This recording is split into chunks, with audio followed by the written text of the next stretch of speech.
Hello, it's me, Gabby, and I'm going to share with you how to get started in real estate for women. This is my story. Now, first of all, let me get something out of the way because I don't like when people make things specifically for women, like pink razors. A razor's a razor. And getting into real estate is really the same no matter if you're a man or a woman. However, I'm going to share my story as a single woman running my own business and getting lending and buying my first investment property. And maybe if you're a single woman, you might relate to my story a little bit more than others. So that's why I'm sharing it, because I hope that it can be inspirational and helpful. So getting into real estate can be done in a lot of different ways. I'm not saying my way is better than any other ways. For example, I'm not going to talk about wholesaling because as of today, I have never done wholesaling. I'm going to talk about buying and holding because that's what I believe is the best way to increase your wealth long term. And what does increasing our wealth do? We're not just having money for the sake of having money, even though that's nice. We want to increase our freedom. Say it with me now. Increase our freedom, because I am a freedom seeker. If you are too, then welcome. You're in the right place, because I'm going to talk more and more about my journey to seeking and achieving more and more freedom in my life. But we're starting today with this story of how I got started in investment real estate. I'm sitting right now, obviously in a car, but in a car in the driveway of my 9th property that I own right now. I've actually bought 11 and sold 2. So I've gotten into real estate investment. I've done it. I feel like I'm at a point where I can share something. So how I got started by purchasing a property that I lived in. So I highly recommend this. If you're going to buy and hold and it's your first property, I really learned a lot by buying the property that I lived in, because there was a lot I didn't know about houses. I remember I was trying to put something up on the wall and I got a drill. I was like, oh, I'm so cool. I'm like Mrs. Handy woman. I have a drill. And I couldn't put this screw in the wall. I was like, there's something wrong with my drill. So I called one of my friends, happened to be a guy. I was like, I don't know what I'm doing wrong. Can you help me? Like, what's wrong with my drill?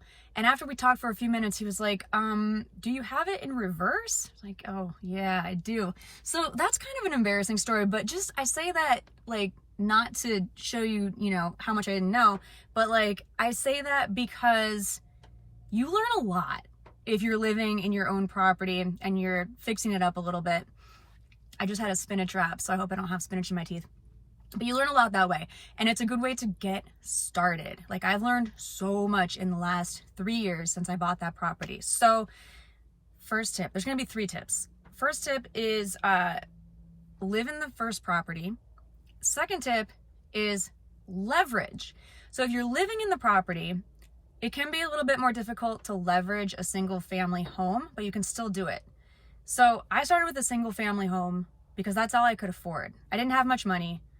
I had enough for a 20% down payment on a $58,000 home in Missouri.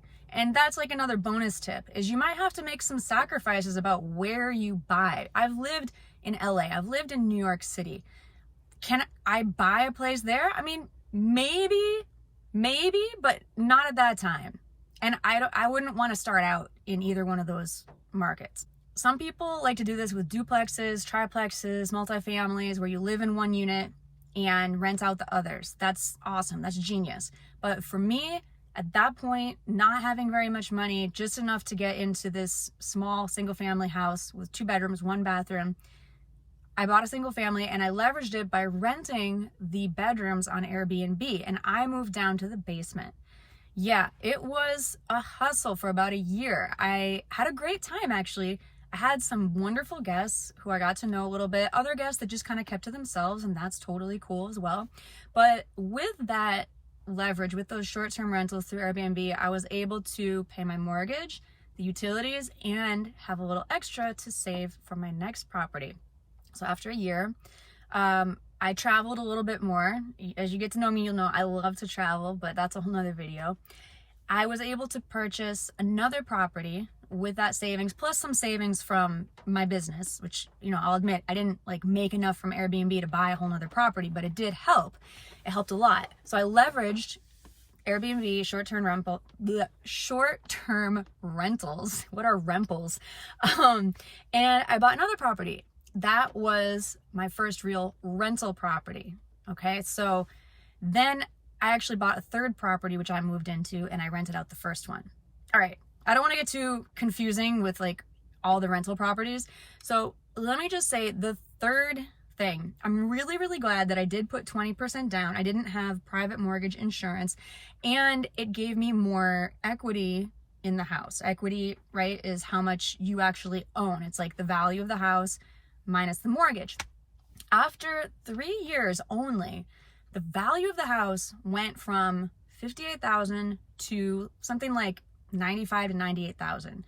That's a pretty big increase. And I learned that I was able to take out a home equity line of credit for that difference. There's a little bit of math involved. Basically, like the bank still wants you to have some money in the house, right? So they're not going to give you a loan for like in my case, $95,000. It just, you have to have some money still in the house. So I was able to take out $30,000, which is awesome, because I only put in about $15,000 into this house.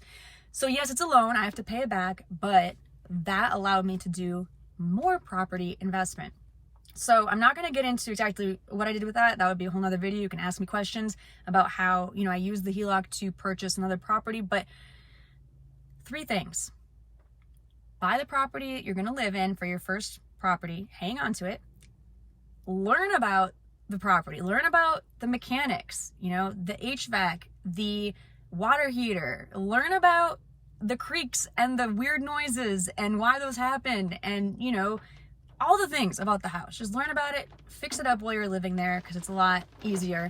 And leverage it. Leverage as much as you can.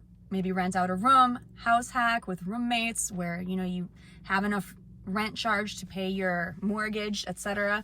And hopefully, you know, you can't really guarantee it, but buy in an area that is seeing appreciation. You can even Google this. Like, Google will tell you a lot of things about the neighborhood and how quickly it's appreciating. So if you've seen a history of appreciation, it's likely that it will continue to appreciate. Now, I can't guarantee anything, but I'm just telling you what I know and what I've experienced. So that way, if you're a little patient, in a few years, you'll probably be able to take a home equity loan. I also did make some extra mortgage payments, so that helped me to get more equity in the home. But really what helped so much is that the value went way up, like pretty quickly. And I forgot to mention too that after that first year, after I moved out, I got renters, and they've been amazing. And I can tell you more about my process for finding great renters. It's worked really well so far.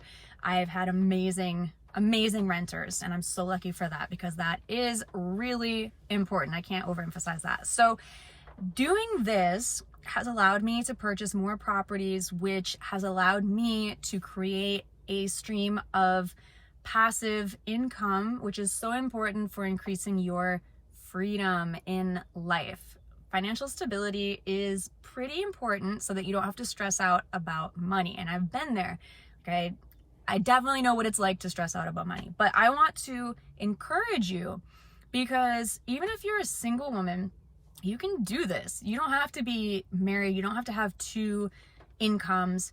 In fact, it was funny because when I did move into that home and I was meeting the neighbors, I love to meet the neighbors. They were like, "And where's your husband?" And I was like, "No, there's no husband. It's just me right here." And they're like, "Oh, okay. So where's your kids?" I was like, also just me."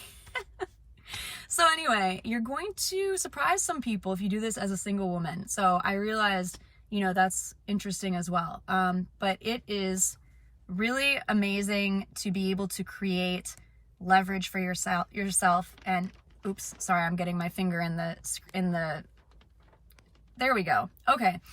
It is amazing to be able to create more freedom and like really make your money work for you. That's what it's all about. Stop working so hard for your money and make it work for you. All right, if this was helpful, give it a thumbs up. If you'd like to know more about my journey in real estate or things that I do to try to leverage my time, give myself more freedom financially, location, independence, all that good stuff, just leave me a comment. I'm happy to share. Again, I'm just sharing my journey, and I hope that it is helpful if you're thinking about getting started in real estate. Thanks so much for watching, and subscribe if you'd like to support this creativity of this channel. Blah, blah, blah, blah. I don't know what else to say. So I'll see you in the next video. Let me know what you want to talk about then. Thanks. Bye.